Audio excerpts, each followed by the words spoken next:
episode, another episode of the National Black Unity News, brought to you, the Author Showcase, brought to you by the National Black Unity News and JNF Enterprises, which is where we, in this Author Showcase, where we bring you some of the countries and even beyond, great writers, authors, thinkers, thought provokers, influencers, literary.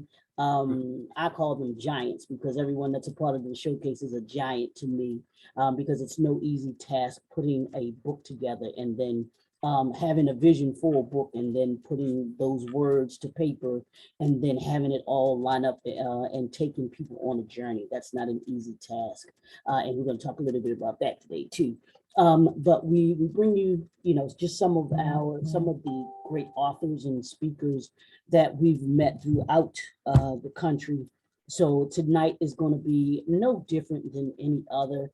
We're bringing to you this brother, and I'm going to introduce him in a second, and I'm going to allow him to introduce himself to you all. And then we're going to get into our conversation and talk about his book, his music, and all the other great things that he has going on.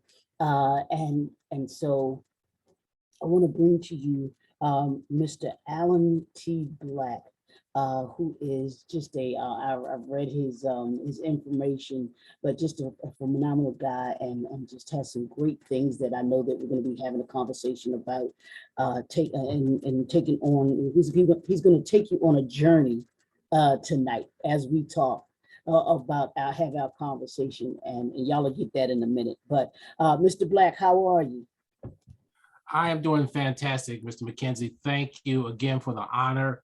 I cannot express how overjoyed I am to be sharing with you this opportunity to kind of bring people on my journey. So I'm very excited. I can't wait to go. Well, thank you for taking time out of your schedule to be able to come and join us on the Author Showcase conversations with authors. We appreciate you doing this and just coming and talking to us and telling us a little bit about who you are and the books that you have and all of the other great things that you have going on. And I'd like to just have you, if you would, if we could start off just by having you tell the audience just a little bit about who you are, your background, and then just a little bit about how you came to be where you are today, if you could. It's I would have to say, Mr. McKenzie, it's been a very fascinating journey, not from the ego sense as far as Alan is concerned, but just as it relates to how God has brought me along this road over all years. I find myself, even at this point, being in position to prepare to release a third book.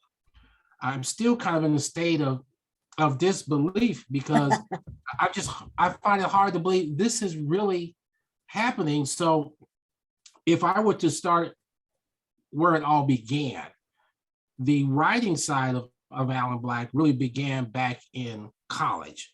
So for those who are interested in knowing where was that at and how long ago was that, let's just say biblically, it was at least a generation ago, okay? Because the writing side of that started really and truly, Mr. McKenzie, back in the fall of 1975. So for those who are adding up numbers, that means, woo, that brother's up there in age. Yes, sir. I am proud to say I'm 66 years old.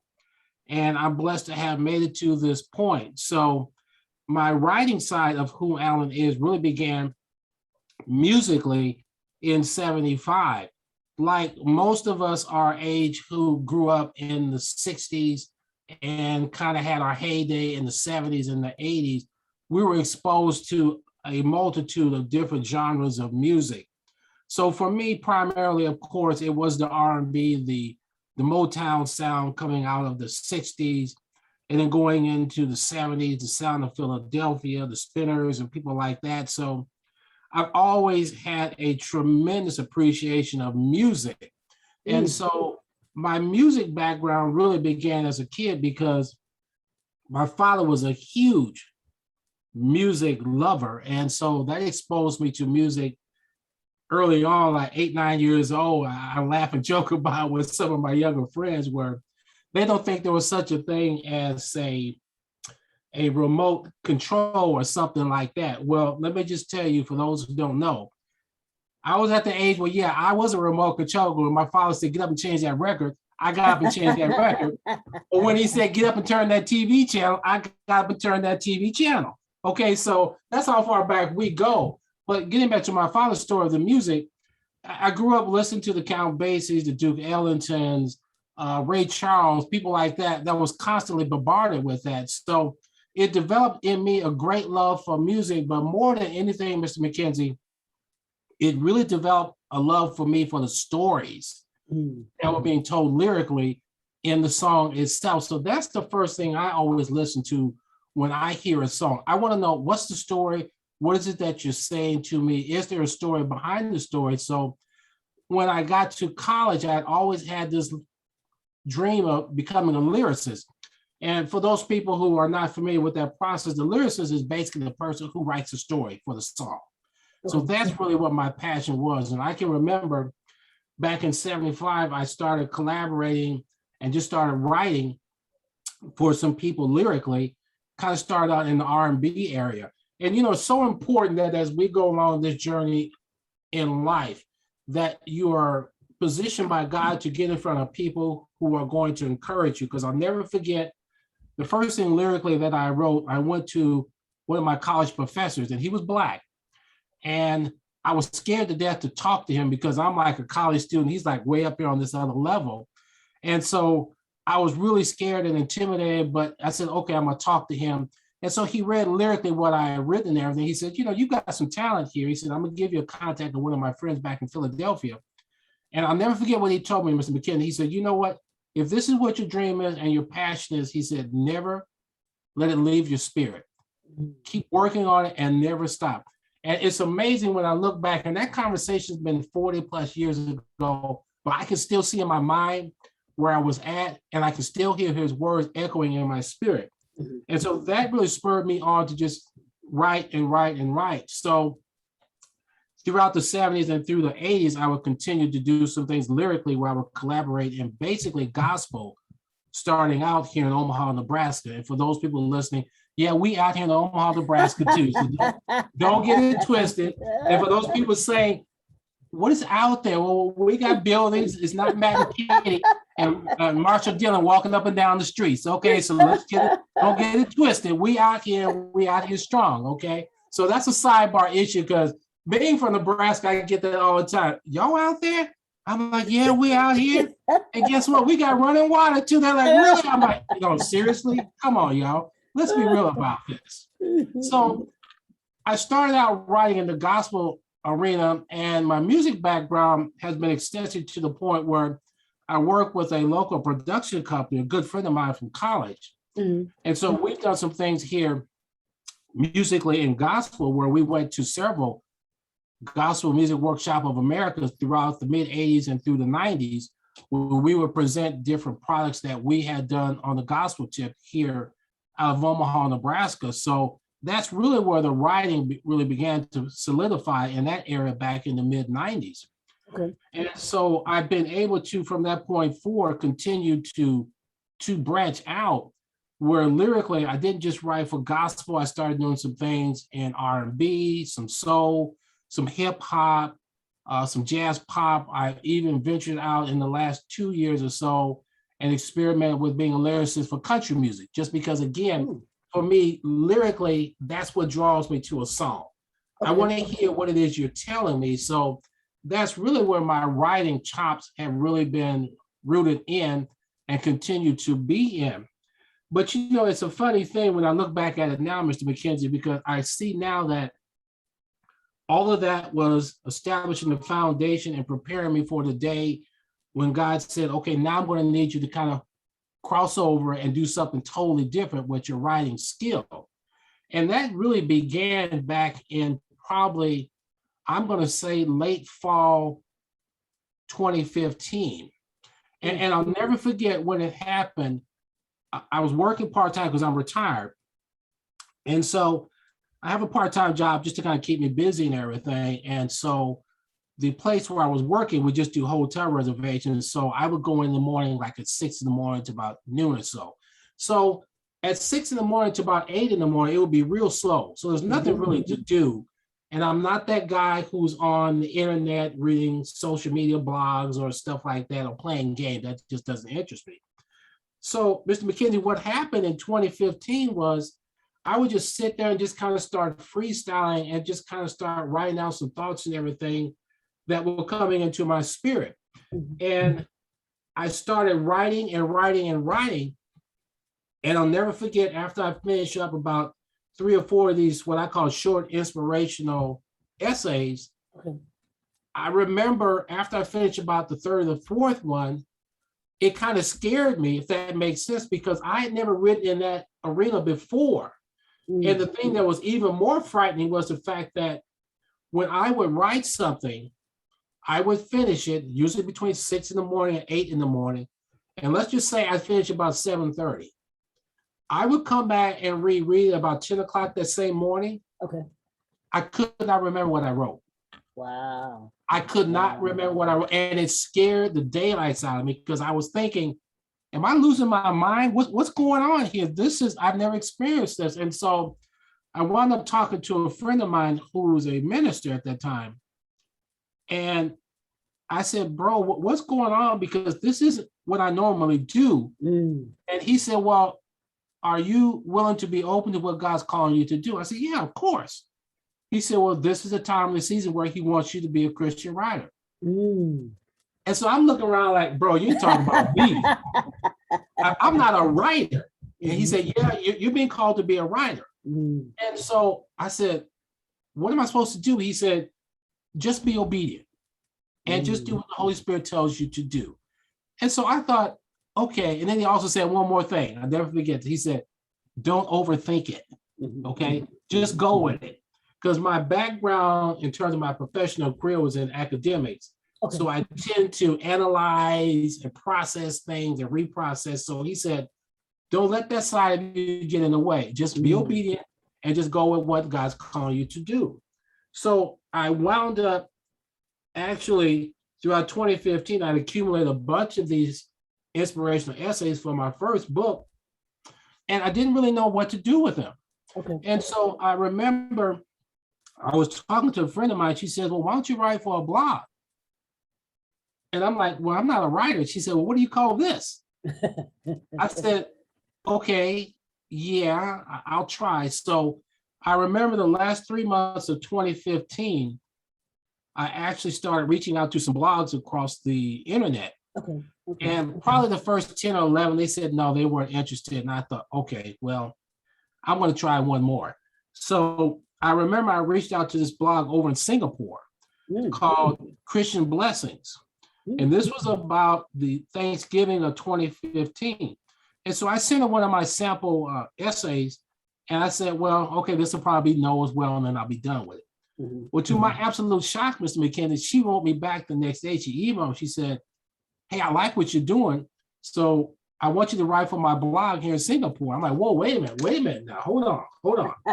Wait, let's not get carried away. Because Ashley said, I want you to write every week. I said, whoa, wait a minute. I said, how about once a month? She said, okay, I can go with that. And then she said, okay, but writing for my blog means every month it has to be at least 300 words or more. And I thought, oh my gosh, man, that's like, there's no way I can come up with 300 words for a Christian blog each month. I was like scared out of my mind.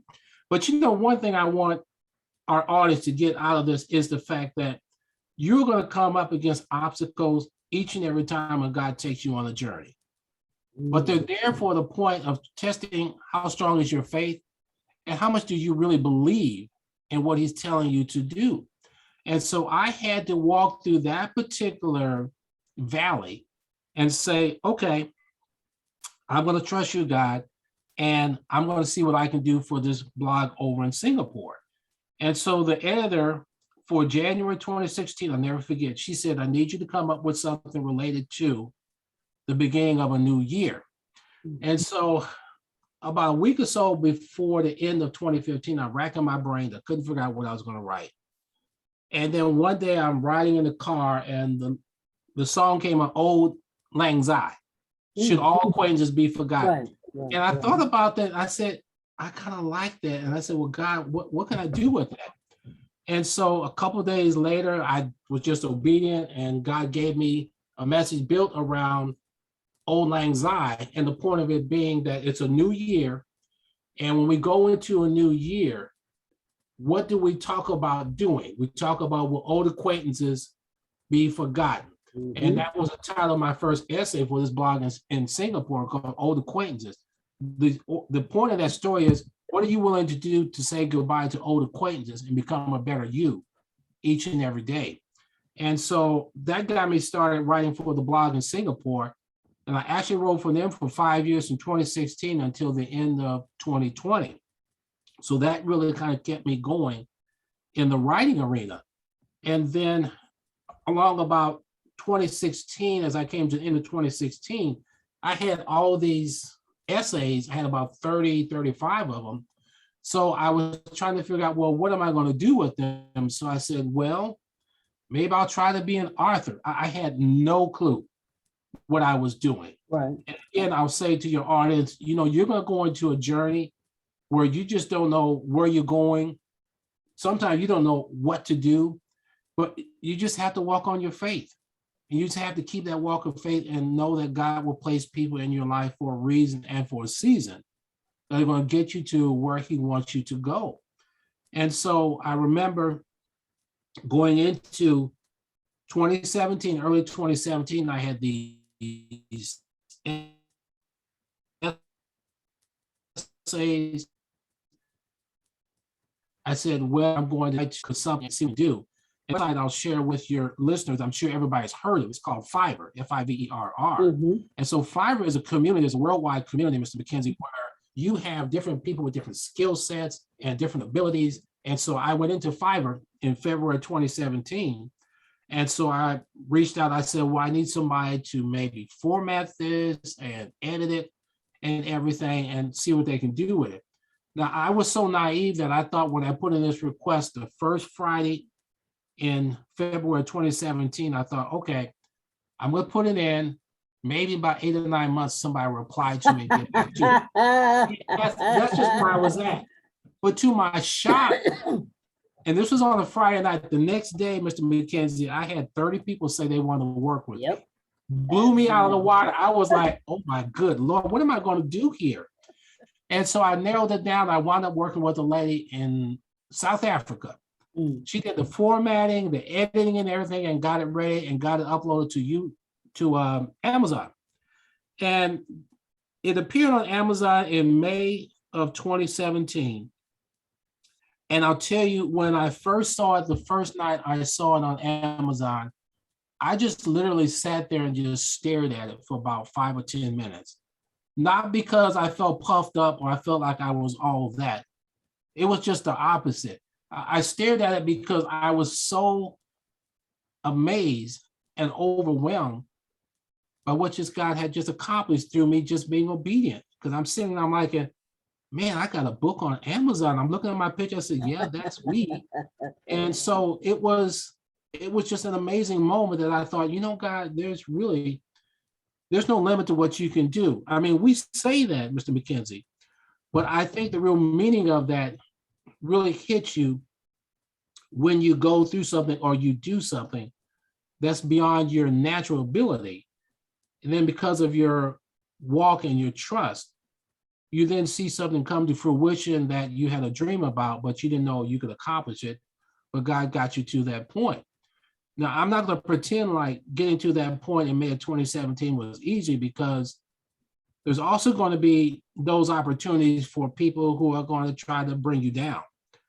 Because I remember right before I got ready to go through Fiverr, I reached out to a guy who was a local author.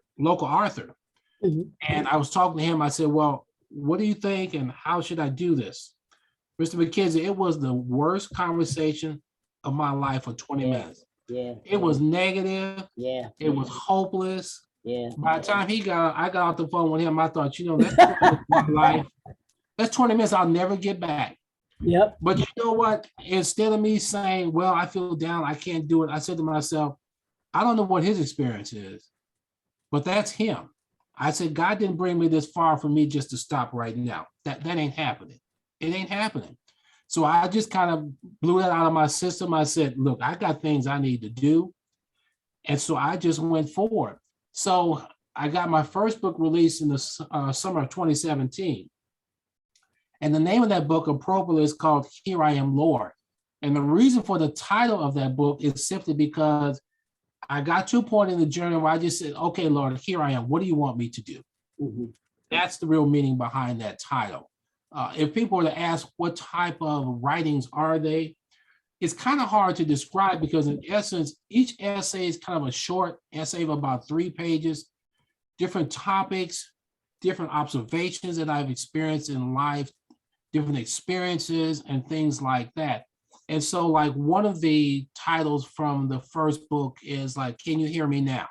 That was kind of pinged off of an old commercial. I think it was one of the phone network things. Yeah. And so I went with that because that was important to me to have something in the first book called Can You Hear Me Now? Because it was really my way of saying, okay, at that point in the journey, God was saying to me, can you hear me now? And then finally I said, yes, I can hear you. I'm ready to go forward and to be obedient. And so I continued to write. In 2017, I really thought, and again, this is Alan being foolish. I thought at the end of 2017, I said, okay, God, I'm through with the first book. So now I want to go back to my music and do what I really want to do. That's my real love. So that really was my goal. But again, it's amazing when we have a goal, doesn't have anything to do with what God has in store for you. Absolutely. God was like, no, I'm not even listening to you, okay, because I'm ready. I'm going to prepare you for book 2. So got into book 2, which is called In the Spirit Intended. Released that one in the summer of 2019. Very blessed and very honored that in July of 2019, I was blessed to say that one reached the best-selling author status in Amazon, which again, I attribute nothing to, everything except to God. That's all it is. It's just a work of what God has called me to do. And I thought again at 2019, I said, okay, now God, I don't know what's going to happen next, but he's just continued to have me writing and writing and writing. And so in terms of what the listening audience may be picking up is really about you just being obedient and just answering the call to what God's calling you to do.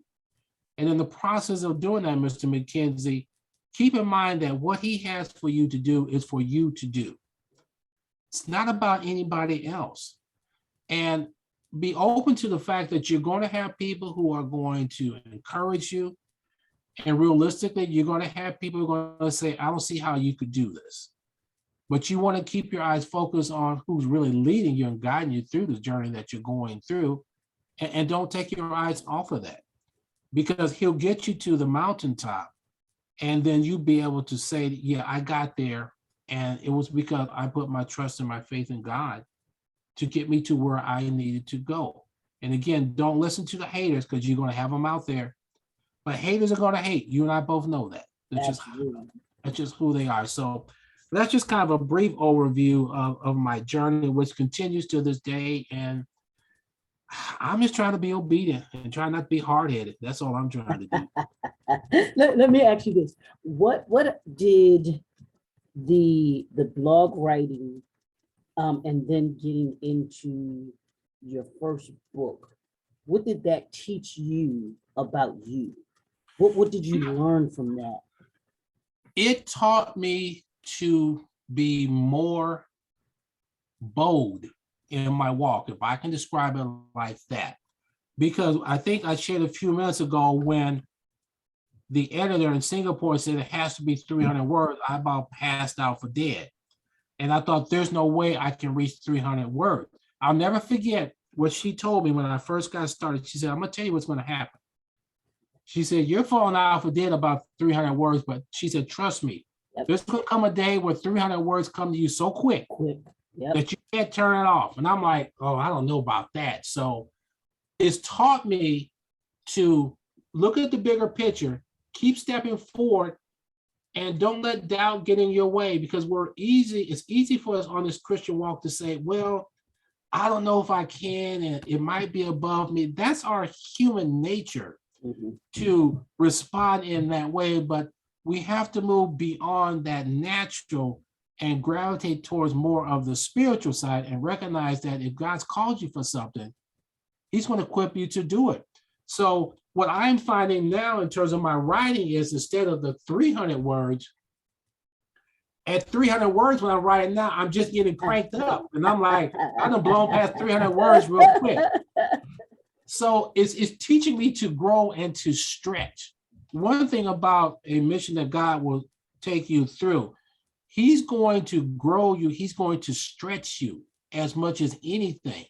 And so what's going to be great about that process is you reach a point in time where you look back and you say, man, I was doubting that I could do A, B, C, and D, and here I am at X, Y, and Z already because of what God's calling me to do. So what I've learned through this is to be faithful, to go boldly, and to not be afraid, if that makes sense. Don't be afraid, because you know what? The fear is mostly in our minds and in our spirits. But again, if God's called you to do it, even if you fall, you're not going to just fall into total oblivion. He's going to be there to pick you up and keep you moving forward. So don't let that doubt and that fear hold you back. I think all of us, for whatever God has called us to do, have always had, if we're going to be honest with ourselves, we've always had those moments of doubt where we're thinking, am I really equipped to do what he's calling me to do? I think biblically about the story about Moses, as much as anybody, we have to understand and acknowledge the fact that when Moses was called by God, let's be real here. Moses definitely had to be saying to God, God, oh, you got the wrong person. I ain't the one. We know he said that. He said it. Jonah said it. Thank you. And we all have been that Jonah, where we have run from what God's called us to do. And we all have been that Moses who said, God, I can't do this. We've all said that. I've got a track record throughout my life of saying to God, well, God, maybe somebody else is more qualified. But at some point in my journey, I had to say, okay, I don't know what you want me to do, God, but you know what? I'm going to give it a try and see what happens. And so here I am on the thrust of getting my third book out, called Just a Closer Walk. I'm looking at it. I'm still like tripping out because I've written a third book, and it's still hard to process it because I'm just a kid who grew up in the projects, came out of projects in the 60s and had to fight through integration and stuff like that. And did not feel that I had the talent to do the things I dreamt of. But again, I was looking at it from the natural, and God has something in store for me, as he does for all of us. Are we going to be open to it? That's the biggest key. Yeah, and that's always, to me, that's always been the key when it comes to writing or even any other gift that we may have. Exactly. Is being open to what it is that that God is telling us, or where God is guiding us. And if we do, like, is it Samuel? When he came, Elijah, it came in, I think it was Samuel, came in and he was hearing God call him, but he went into his mentor, his father's room. He said, did you call me? He said, no, I didn't call you. He did it 3 times. The second time he came back, he said, did you call me? He's like, no, I didn't call you. He's like, go back, go back to bed, leave me alone, pretty much. But exactly. But the third time that he came in, he said, when you go back this time, when you hear the voice, say, here I am. Exactly. Here I am. And like you said, being obedient to what it is that, we're being assigned to do. I know earlier today, I was on an interview with another author, and she was talking about what I call those 3 a.m. wake up calls when God taps you on the shoulder and Oh yeah, he wants to get your attention. You yeah, know, you know, and he usually wants to get your attention anywhere between 2 and 4 o'clock in the morning, you yeah, know. yeah. I've been there. I've been And that's there. what I told her. I said, all of us have been there where we, you know, those of us that are writers, where we've gotten a tap on the shoulder and he's asking us to do something. He's Yeah, asking us to, he's pouring something into us to be able to bring yeah, out of us and everything like that. And the key is, like you said, is being obedient, you know, and everything like that. And that's great that you say that. Let me ask you this now. The book that you can see over my shoulder here is called Just a Closer Walk. You know, where did you come? How did that title come to you? And then what made you want to write that book? that title, I really wasn't sure was going to be the one I was going to use. I was trying to figure out, okay, what am I going to call the third book? I really didn't know. And so all of a sudden, one afternoon, it's like the Holy Spirit said, you know, this book is just a closer walk. Mm. And the reason it's just a closer walk, because that's what I'm trying to get you to see is needed. And that's what I'm trying to get you to do, to have more of a closer walk. And that was it. And you know, it's amazing because when the title was revealed to me, there was this great, oh, okay. It was like this pressure was released off because I'm, again, in my academic mindset and my academic training. I'm trying to process a book title. I'm trying to analyze it. I'm trying to critique it. I'm trying to interpret it. I'm trying to do all of these natural things. And then just one day, the Holy Spirit said, just a closer walk. And I thought, oh, okay. And again, I was making it harder than it had to be. Because I've been a champion at doing that my whole life. I can confess why I've made it harder than it has to be. And so the title is based about the fact that that's what I'm trying to have more and more each day, is based on the fact that in doing that, when you look at those words on the road, you're talking about love, you're talking about patience, kindness, goodness, things like that. Those are the kind of characteristics that I'm trying to develop more and more each day. That's basically Galatians 5:22 through 23:24 in there. And so we're talking about the fruit of the Spirit.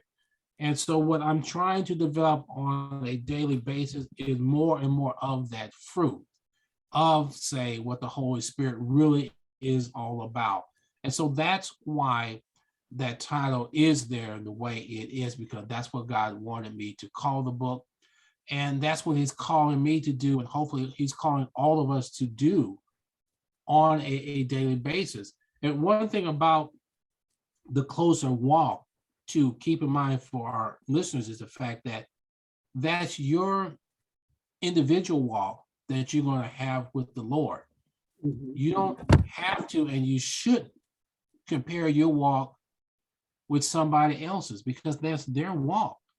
And it's also important to keep in mind, Mr. McKenzie, that your walk is going to go at a certain pace that God has decreed it to go at, and it may go in a certain sequence that God's called it to be.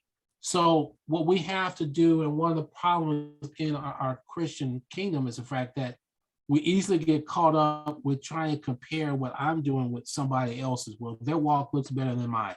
No, it doesn't. Their walk is their walk. You can't walk in their shoes. They can't walk in your shoes. And so just focus on your closer walk, because God's calling you, and what he has for you is for you. So that's kind of how I process that title. You know, walking as I go down that road after 66 years, I'm still trying to figure it out. I've messed up more things in life than I care to admit to. But I would like to think at this time and in this season that I'm better at doing certain things than I was 20 years ago. So still got a ways to go.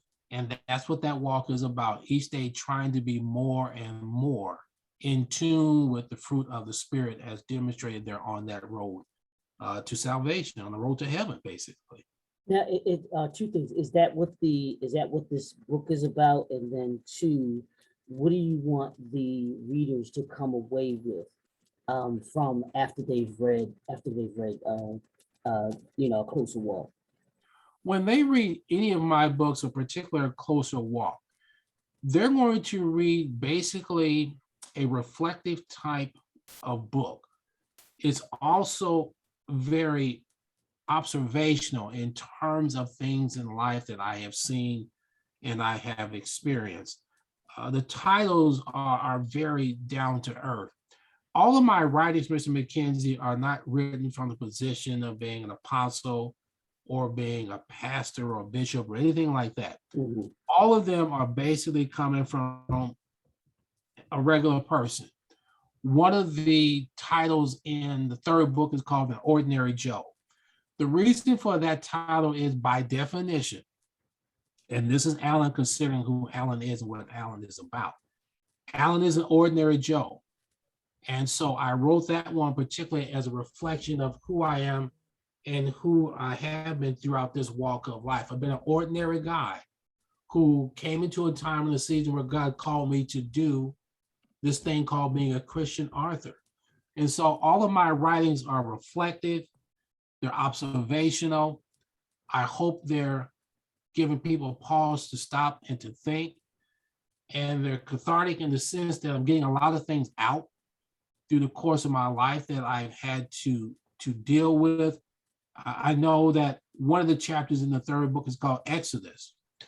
And I'm talking about Exodus in the respect that sometimes we have to come out of different things in order to get to the next level that God wants you to go to.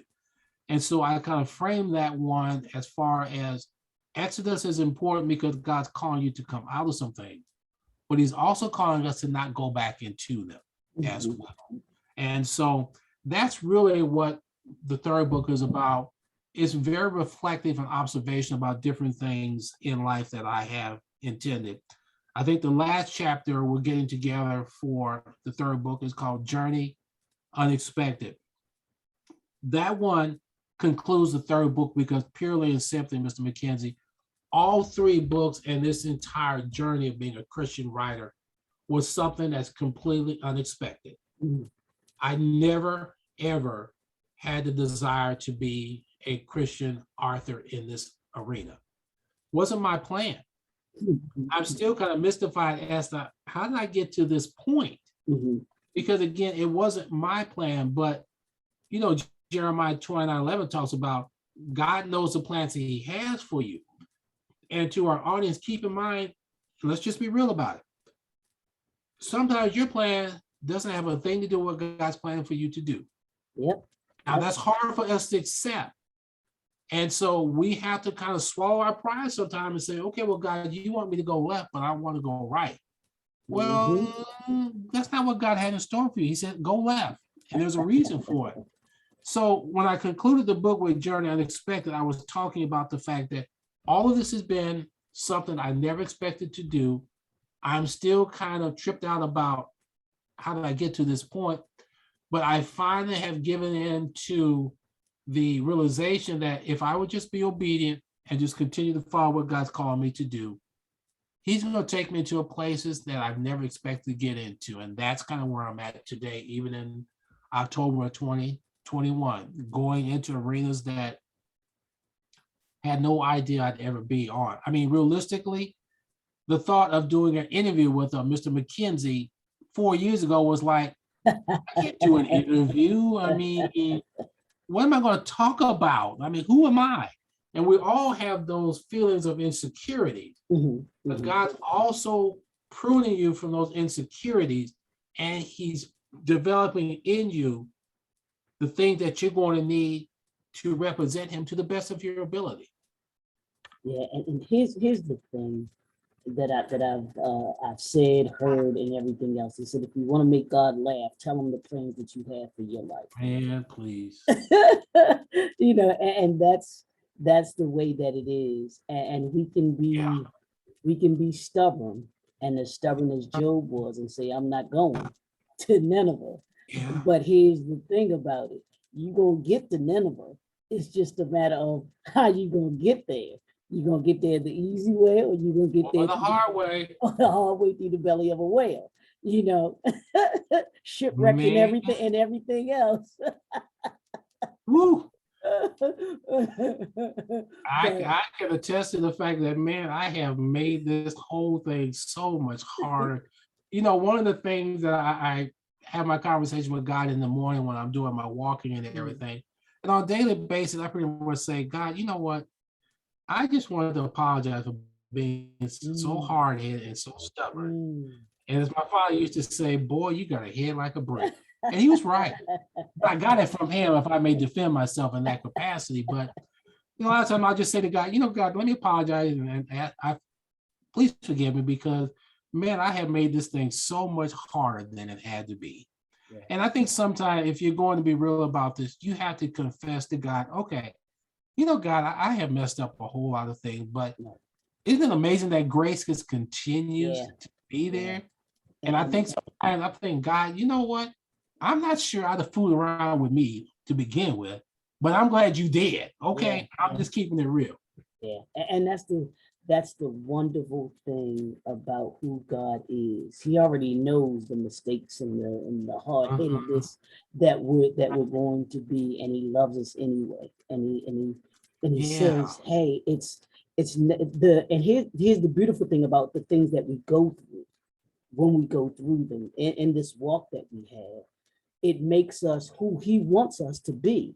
Because if we were just, if we could do things and just be obedient to Him and just say, yeah, Lord, okay, I'm going to go and do what you say I'm going to do. But then I don't think that we would be who it is that He wants us to be by doing that. So He takes us, He takes us in these directions, but it's to give us, like you said, and you said it earlier, it gave the writing of the songs and the music gave you the tools to be able to write the blog, which in turn gave you the ability to be able to write the books that you've written and everything like that. But had you just from the jump street said, okay, well, I'm gonna be this writer, you probably wouldn't have, you wouldn't have gone through those steps to get you to where you are, to where you are today and everything. I'd have messed it up. I'm not gonna tell them. I'd have messed it up. I already know it. Ain't no two ways about how to mess it up, big time. But all right, let me ask you this. When I say the title, Just a Closer Walk, what does that mean to you? It means that every day when I wake up, I'm trying to have a closer walk with the Lord. That's just breaking it down and making it simple. And for me, that closer walk means realistically, this is just Alan, it means less of me and more of Him. Because the me in Alan has reached world-class status to think it's about me or to mess it up. I'm just being real about it. And so in this closer walk, I'm trying to have less of me each day and more of the Lord, because that's really what's going to get me through. And that's going to bring me the success that I'm looking to achieve. So that's what it means. Every day with that closer walk, I want to be a better person. I want to be a better role model. I want to be a better influence on, say, the people that I'm around. That's really what that closer walk is. So also with that closer walk, I want it to be a situation where it's calling me to be transparent and to say, okay, God, this is where I have my flaws. This is where I need you to strengthen me because I can't do it on my own. Right. Now, being transparent means being honest. And being honest calls for you to step up to the plate and to look at that person in the mirror and say, okay, this is where I'm falling short. Now, that's hard to do because of the self-pride that we have. And so pride has the capacity, in my opinion, to kind of block you and to kind of lock you into a scenario where you're thinking, well, I'm okay, I'm better than anybody else. So, and that's not the case at all. So that's really what my closer walk is about, is every day trying to be more like him every day. That's what it's all about for me. And I'm not going to sit and pretend like I'm doing a good job of it, because sometimes I mess it up. But I'm just blessed that each day when I wake up, first of all, I'm blessed to wake up. Let's just be real about it. I'm at an age where at 66, unfortunately, a lot of my classmates from high school, they're not here anymore, man. Yeah. So my college people are not here. Yeah. And so, I've reached a point with this closer walk, as much as anything, where my appreciation for just the basic, simple thing has grown tremendously. If I can get from here to the grocery store and get back, it's good. If I have a car that gets me from A to B, I'm fine. It doesn't have to be that 325 Mercedes Benz or whatever. I like for it to be, but that's not what's important. I'm thinking about the fact that, man, I'm blessed to have a roof over my head. I'm blessed to be in fairly decent health, things like that. Yeah. Take those things for granted. But when you get to a certain age, or based on what I had happen January 3rd, where I was almost killed in a car accident, it makes you step back and you say, whoa, I mean, this could have ended in a second, because my accident was such that when I was hit, I only remember the accident, Mr. McKenzie. It was that bad. Yeah. I was literally out for 2 hours, unconscious with no memory. Wow. And so, I'm come from a long way. God's brought me from a long way, still got a long ways to go. But even the accident made me stop and think, you know what? But for the grace of God, I could be dead.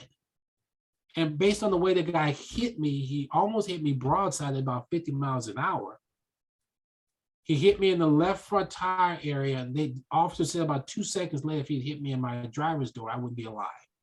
So, I'm saying that to say this. It sounds like a cliche. It sounds trite when you say, Lord, I just thank you for another day. But think about this. Think about the fact that even as we talk, someone within a 5-mile radius of where we are right now, man, they didn't wake up this morning. Yeah. You know what I'm saying? So that keeps it real for me. And so that's part of my closer walk, to have a greater appreciation of the friends that I have, the family members that I have, just being able to get up and be around and everything. It changes your perspective when you have that closer walk. I see now what my grandparents were dealing with, particularly my grandmother. They were dirt poor, man. They had nothing. Mice running everywhere, bugs running everywhere, living out in the country. I couldn't understand the level of peace and serenity that my grandmother had. Now I get it. Yeah. I get it. Yeah. And I'm like, okay, God, it took me 60 years, but I get it. And so that's kind of where I'm at with this closer walk, where every day I'm just like, you know what? I'm not going to let the old stuff sweat me anymore. I'm not going to let it get me upset, because, hey, it's going to be okay. And that's what this closer walk is teaching me. And hopefully for our listeners, that's what it's inspiring you to do, is let go of some of the stuff that you think is so important. Most of the time, it's not that important. It's not really that important. It's not that critical. I'm not minimizing it or trivializing it by any means, but you woke up this morning, you got family, you got food on the table. You made it through COVID. Let's be real about this. I've had friends who have died from COVID. It ain't finished yet. It ain't finished yet. No, we're not. We're not finished yet, but we've all had friends who've been hit with COVID. One of my associates from a radio program I do had COVID. So if you're making it through that, you should be thanking God every day, because, hey, 600 plus thousand people didn't make it, sir. Yeah. Absolutely. So we've got to trust in God, and that He'll bring us through, and just have that closer walk every day. That's really what it's about. Absolutely. Now, what advice would you give to an aspiring author or writer about completing a project or writing a book in general? Here's the thing about being a writer. If that's what's in your spirit, if God's put it in there, answer the call. And when you answer the call, there are some fundamental things that I would ask them to immediately dismiss. And Mr. McKenzie, number one is the fact that, ooh, I gotta write a book, and oh man, it's gotta be 600 to 700 pages long or whatever. Nothing could be further from the truth. What you're being called to write is for a purpose and for a reason. And I use as an example one of my former students from my college years at the university. She wrote a children's book, Mr. McKenzie, and it's a beautiful book. Mhm. That book's 25 pages, okay?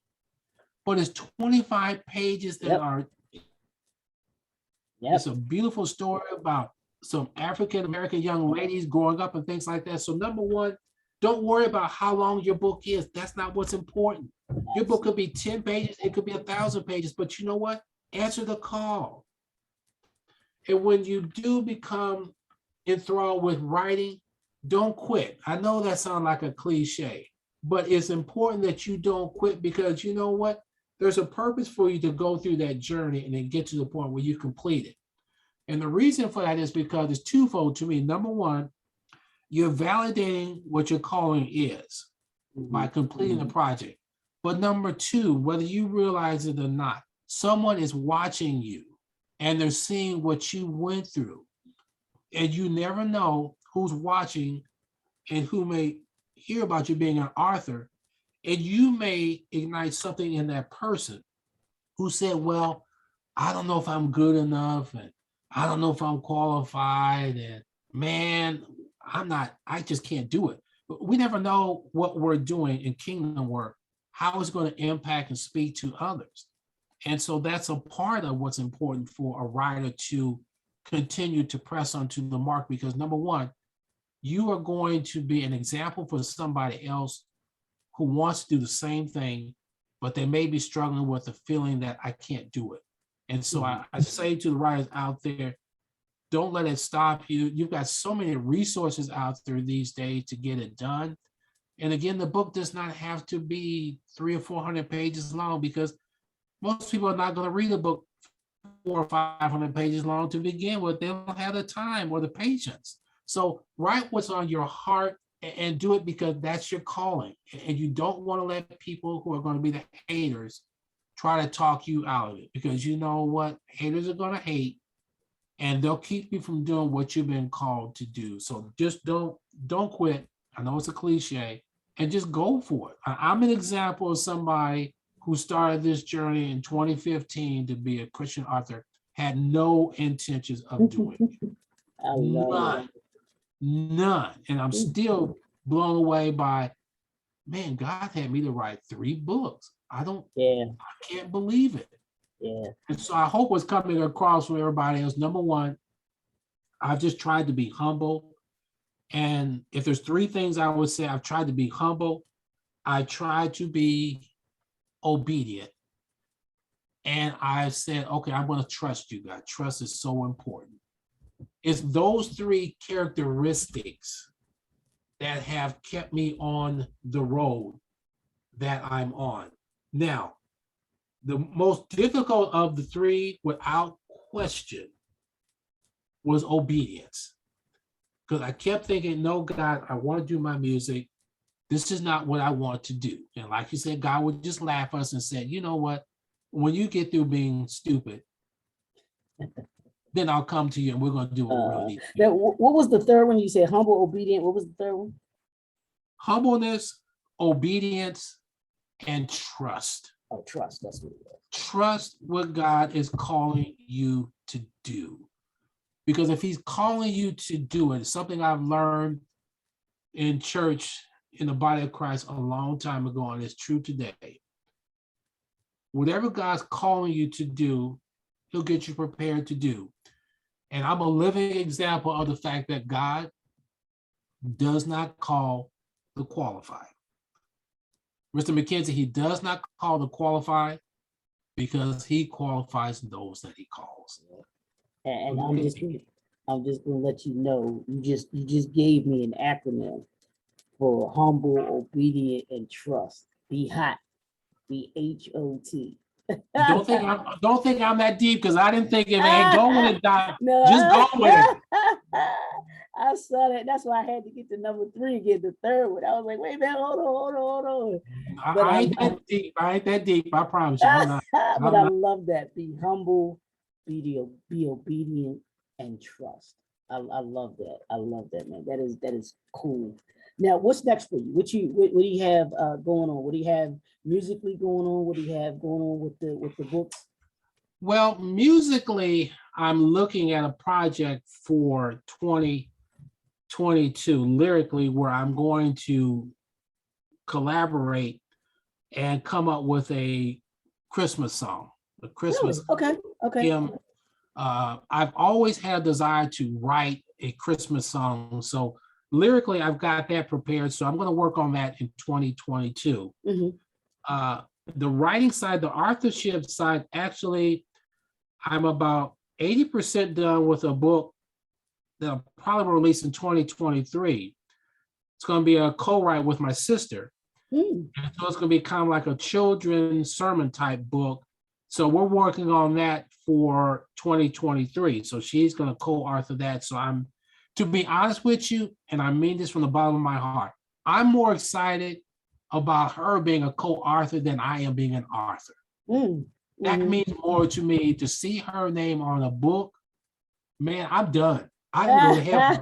I can almost go to heaven. Not right away, guys. Not right away. I'm just saying. But that means more to me than anything to see her as a co-author. Man, that it would please my parents to know. And so that's really my driving force for 2022 and 2023. Now, in 2020, God took me in a whole nother direction because I'm now doing a radio program with 3 other brothers called AJDW Conversation. And so a gentleman by the name of David Newsom, who's a friend of mine I've known for about 20, 25 years or so, approached me back in September of 2020. And he said, hey, man, God's given me this idea about a radio program. And so I want you to be a part of it. I was like, okay, I'll give it a shot and see what happens. So the program is essentially 4 of us from different walks in terms of our Christian denominations and experiences. 4 Black men where we come together every Sunday and we just talk about different topics, different things in life. And so we've done that for about 1 year. It's interesting because what happens with that, again, God has put me in a writing capacity because the closing script for each program each week, the gentlemen have me to do that. So I've been writing the closing for our programs for about a year now. So we've been extremely blessed with that because in the course of 1 year, we've been able to get a podcast going. And I've been able to reach out to some different stations across the country, basically internet stations, who have liked what we do each Sunday, and they picked up the broadcast and they're airing it in their network. And so that's grown to the point where right now through our podcast, we have over, I think the last count, Mr. McKenzie, was like 60,000 listeners right now. So we're just amazed at what's going on with that. So we're going into year 2 for AJDW Conversation, looking for great things with that. That's great because it gives you a platform for 4 different men, 4 Black men, all pretty much in the same age, except for one of the gentlemen is like 48, 49. The rest of us are 60 plus. But we just talk and dialogue about different things each and every week, which is really great. We don't always agree. Of course. But the great thing is we're coming from our different life perspectives and we support each other, we respect each other, we've developed a very strong relationship, we love each other. And it's been really a great experience. So I'm excited about year 2 for that, to see where God's taking us to. We've got a YouTube channel we're getting set up now, a TV channel and everything. So we're excited about that. So that's going well. And that's on the radio side. So I'm looking forward to that for year 2. I'm toying, like I said, with the idea of the Christmas song for 2022, the co-write with my sister for 22-23. And whatever else God has for me to do, I'm actually now in a position where a lot of local authors are reaching out to me to say, hey, Alan, how did you do this? And Yep. tell me what you think about that. And, I consider it a tremendous honor if they reach out to me and say, can you help me with this or can you help me with that? I said, whatever I can do to help you, because my opinion or my thoughts, Mr. McKenzie, are somebody help me to get to this point. Right. Okay. So I'm called on to give back to them. And people said, well, how much are you going to charge me to do some counsel, some advising? I said, well, I'm not going to charge you anything because, hey, somebody help me. I didn't get to this point with doing it by myself. So I said, if God placed it on your heart to ask me what I could do to help, he's placed it on my heart to try to give back as much as I can. I'm not an expert, but I'll give you whatever advice and suggestion I can. Let me correct you. You are an expert. Well, if you say so. No, and I say that because here's what's going to happen, or here's what has happened, and the distinction. Like I told you, you've written 3 books now, so people are going to look at you as an expert because you've gone through the process. You've gone through the process of writing. You've gone through the process of publishing. So don't take that lightly. Being an author, being an entrepreneur, that is a certain expertise because you put together 3 different projects. And even on the musical side, you've written songs. You've sat down and actually written songs, put a composition together. Those are things that trust me, it's not everybody that can sit down and write a book. It's not everybody that can sit down and write a song and put that together.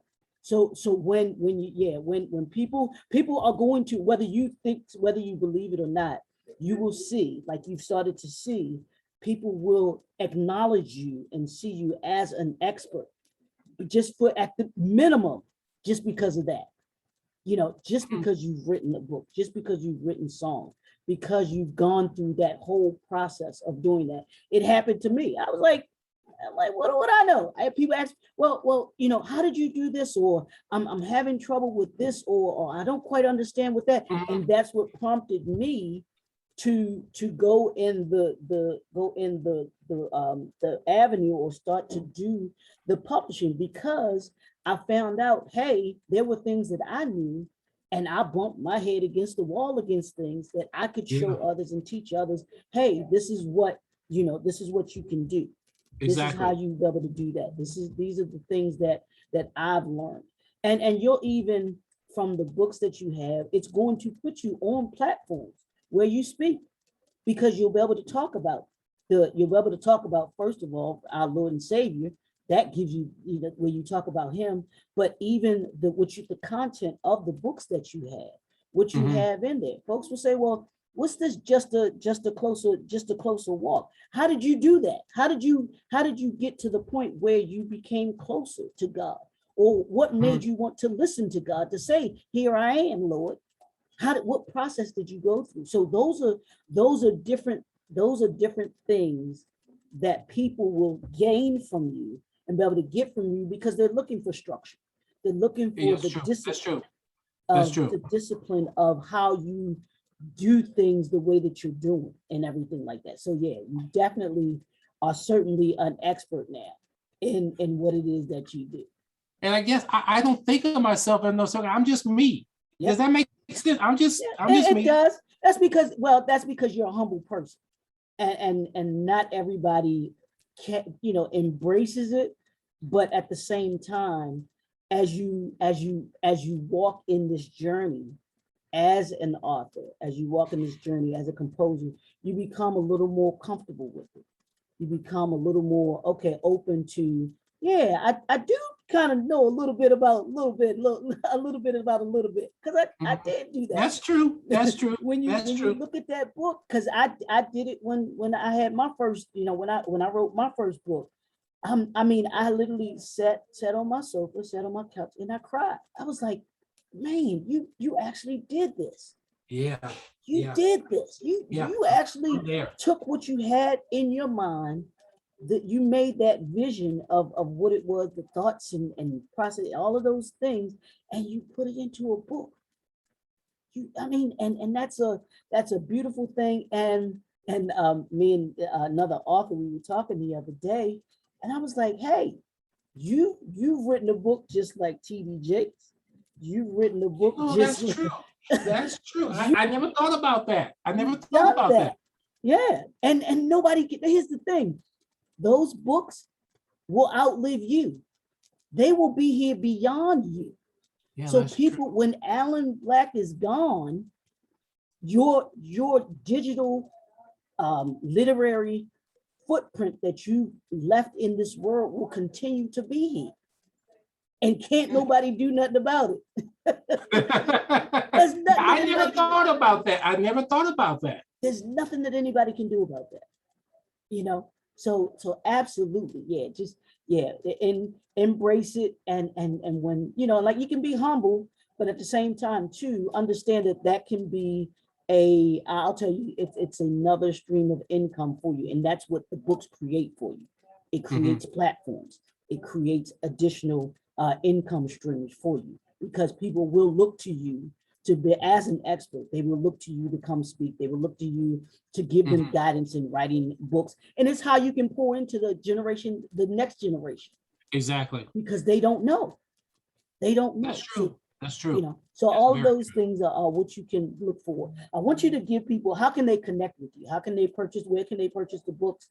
And then where, how can people contact you if they want you to come and speak, or they'd like for you to come and talk about your books? The best way to reach me is through my website, which is alantblack.com. And Alan is ALAN, the letter T, BLACK.com. And that's where my website is. I've got both of the books there, information about me as the individual. You can reach out and contact me through that.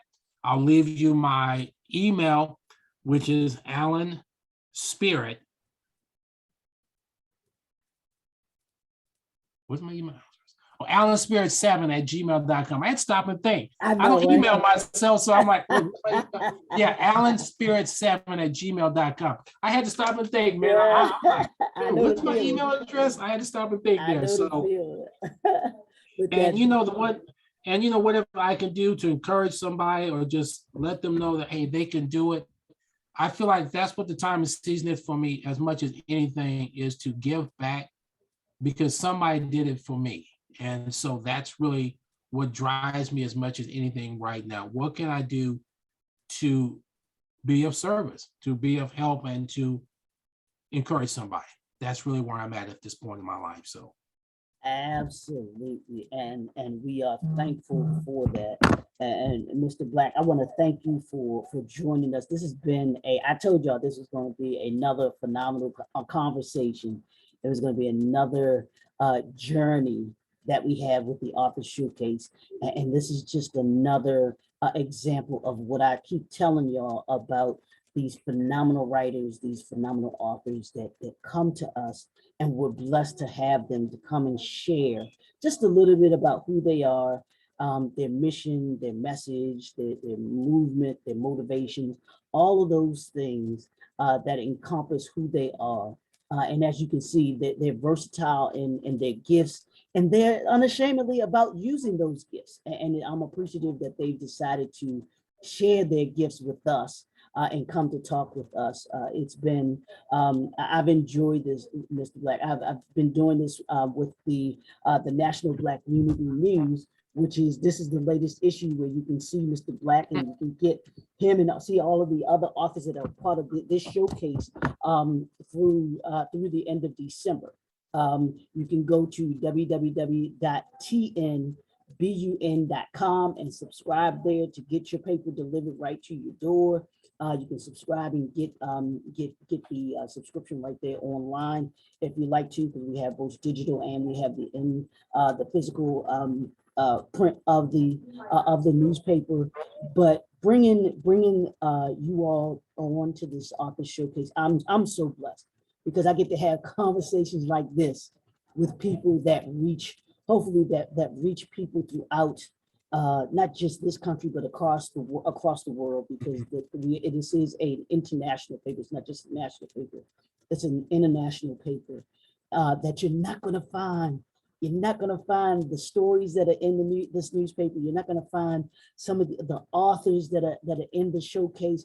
This gives a platform to those that you might not ordinarily hear about. It gives you stories that you're not going to readily hear about and talk about, because that was the purpose of the newspaper, brought to you by Brother David Murphy, the editor-in-chief, and the rest of the head of the National Black Unity News. Their purpose was to bring you authors such as Alan Black, authors that just you get to hear and talk to and hear them tell their story. So I'm just the conduit that gets to be able to sit here and have the conversations with them. So I thank you. I thank you again, Mr. Black, for joining me, taking time out of your schedule to come and talk with us about your book. And you can go give you, if you can give your contact information one more time, and then we'll close out, okay? Yeah, the website is alantblack.com. Alan is ALAN, T like in Theodore, black.com, alantblack.com. My email address is alanspirit7@gmail.com. Look forward to hearing from everybody.